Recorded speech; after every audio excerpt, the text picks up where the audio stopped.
Dans les vêtements, le dentifrice, le café soluble, les peintures, les pneus, les nanomatériaux sont partout. À l'échelle de l'infiniment petit, quelques milliardièmes de mètres, ces nanoparticules de carbone, de titane ou d'argent ont des propriétés extraordinaires. Légèreté, robustesse, transparence, efficacité.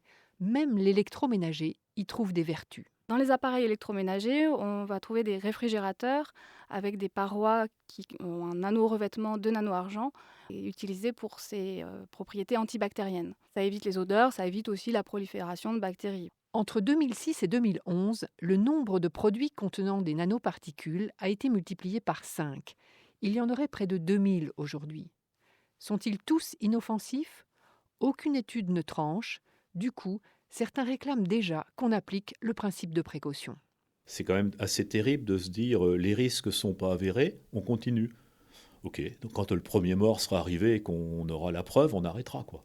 Eh ben non, c'est pas tout à fait la philosophie qui est la nôtre. Même si la France est le seul pays au monde à avoir un inventaire des nanomatériaux, il n'empêche que tous n'y figurent pas. Typiquement, on a des produits comme les nano-argent qui ne sont pas présents. Alors qu'on sait pertinemment que même si quantitativement ils sont certainement beaucoup moins importants que d'autres, ils sont quand même les plus représentatifs des produits de consommation. Le nanoargent détruit les bactéries, une application utile pour les pansements, plus discutable pour les chaussettes anti-odeur. Car après lavage, c'est dans l'eau de la rivière que va ce nanoargent. Le cas le plus alarmant est peut-être celui de l'épandage agricole. La transformation potentielle des nanomatériaux dans le sol, leurs interactions avec les plantes et les bactéries n'ont jamais fait l'objet d'études approfondies. Le devenir ultime des nanomatériaux éliminés de cette façon demeure un domaine d'incertitude majeure. À défaut de lire les rapports, on peut lire les étiquettes. Elles sont obligatoires pour les cosmétiques et l'alimentation. Encore faut-il que le consommateur puisse en saisir la portée. C'est le consommateur qui va devoir maintenant décider est-ce que je prends le risque ou non d'exposer ma propre vie ou celle de ma famille à des nanoparticules.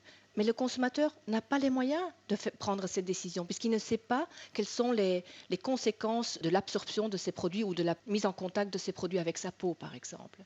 D'ici quelques mois, sur les étiquettes alimentaires, les additifs E171 ou E551 par exemple seront remplacés par le mot nano entre crochets.